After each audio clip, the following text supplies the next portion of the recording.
that this technology results in a machine that is lighter, quieter, more reliable, less vibration and noise. What if I told you that an electric motor built using the same manufacturing process as your phone's circuit board could be 50% lighter, up to 10% more efficient, and 9 times more reliable than the motors we've been using for over a century? And what if that motor also reduced noise, vibration, and even lowered total cost by around 15% without using exotic materials or experimental manufacturing? It sounds like marketing hype. Or one of those "this changes everything" claims that quietly disappear a year later. But this technology already exists, and it's being deployed today in real industrial systems. Instead of thick copper windings wrapped around heavy iron cores, these motors use thin, etched circuit boards to generate torque. No bulky stator teeth, no iron losses, just layers of copper shaped with incredible precision using decades-old PCB manufacturing techniques. This design is called a printed circuit board motor, or PCB motor, and companies like Infinitum believe it could fundamentally change how electric motors are built, especially in applications where efficiency, reliability, and lifetime energy cost matter more than raw peak power. All these factors contribute to our stators being 9 times more reliable than a comparable iron core stator. In this video, we're going to take a deep look at how PCB motors actually work, where those impressive numbers really come from, and where the physics starts pushing back. Stick around until the end, because this is one of those technologies that seems underwhelming at first glance, but becomes far more interesting the deeper you go. And before we start, don't forget to like the video and subscribe to the channel. To understand why PCB motors are so different, we first need to look at what a traditional electric motor actually is. In most permanent magnet motors, the stator is built by winding copper wire into coils and packing them tightly around steel teeth. These teeth are part of a laminated iron core that serves 2 main purposes. It physically supports the windings and provides a low-resistance path for magnetic flux. When 3-phase alternating current flows through the copper coils, it creates a rotating magnetic field that pulls on the magnets in the rotor, producing torque. This approach is extremely effective, which is why it dominates everything from washing machines to electric vehicles. But it also comes with unavoidable downsides. The iron core introduces iron losses, vibration, and acoustic noise.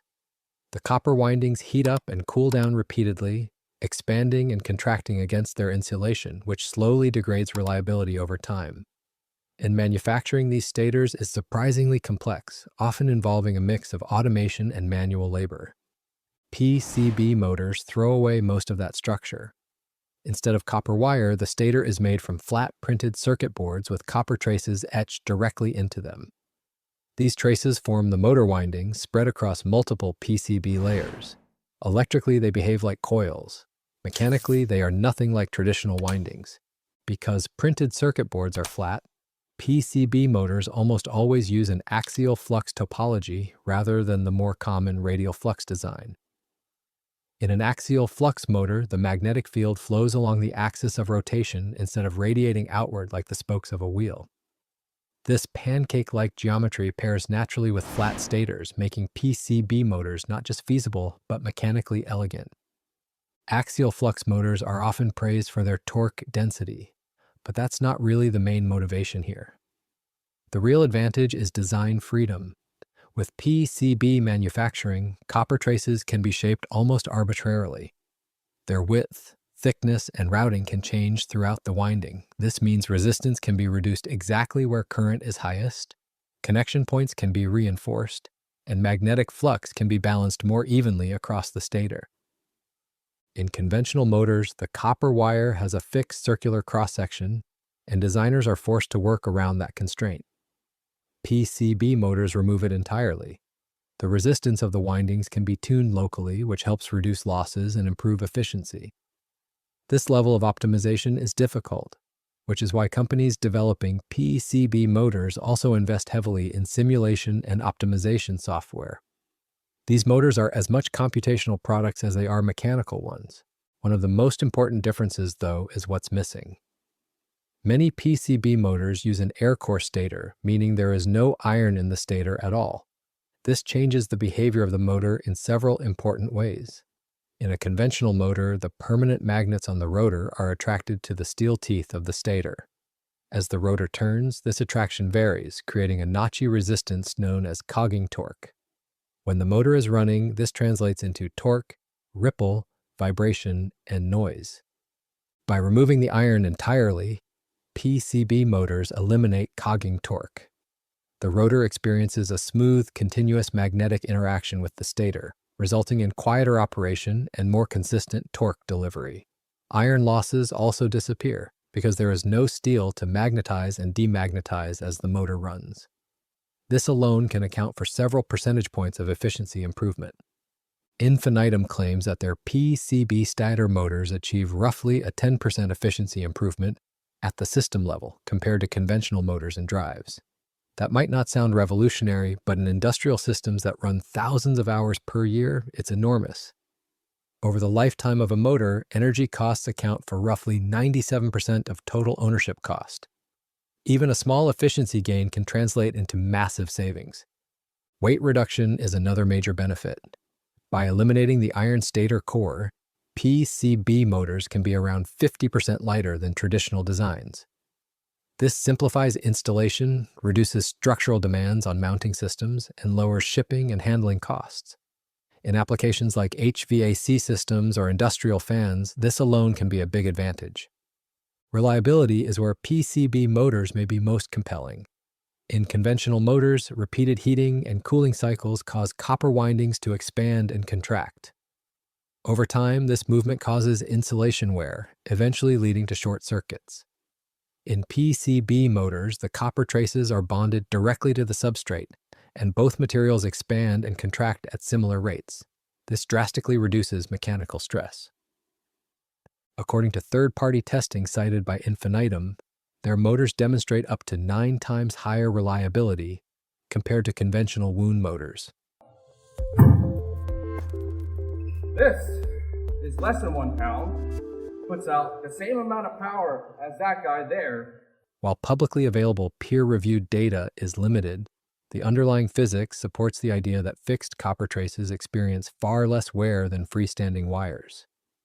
But this design is not without trade-offs. Removing iron from the stator also removes the ability to concentrate magnetic flux. That means torque per ampere is significantly lower.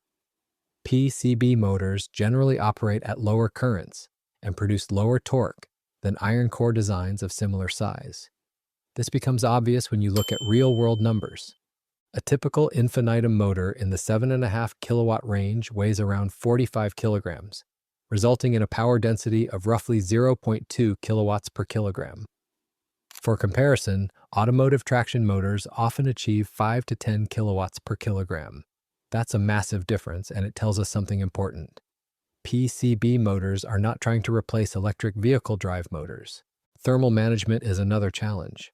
In conventional motors, heat from the copper windings flows easily into the iron stator and then into a cooling jacket. Printed circuit board material is a relatively poor thermal conductor, making heat removal more difficult. Infinitum addresses this by directly spraying a non-conductive cooling fluid onto the PCB stators. The fluid enters through the shaft, spreads outward due to centrifugal forces, absorbs heat directly from the copper traces, and drains away. This approach is effective, but it adds complexity and requires careful fluid management. It works well in industrial environments, but it's not as simple as passive conduction into metal. All of this points to a very clear conclusion about where PCB motors make the most sense. They are ideally suited for industrial applications like fans, pumps, compressors, and ventilation systems. These machines often operate continuously at partial load, where smooth operation, efficiency, and reliability matter far more than peak power density. A few percent improvement in efficiency, combined with dramatically longer lifetime, can outweigh almost every other consideration. PCB motors don't need to revolutionize electric vehicles to be impactful. Improving the efficiency of industrial motors could save more electricity globally than many high-profile consumer technologies combined. And because these motors are manufactured using mature PCB processes, scaling production is far more realistic than many experimental motor designs. So are printed circuit board motors insanely efficient? In the right context, absolutely. They eliminate iron losses, reduce noise and vibration, cut weight in half, improve efficiency by around 10%, and dramatically increase reliability. But they are not universal replacements. Their low torque density and thermal limitations make them poorly suited for high-performance traction applications. What makes PCB motors truly interesting isn't that they replace everything, but that they challenge long-held assumptions about how motors must be built. If you enjoyed this deep dive, consider subscribing and let me know in the comments where you think PCB motors make the most sense and where you think they'll hit their limits.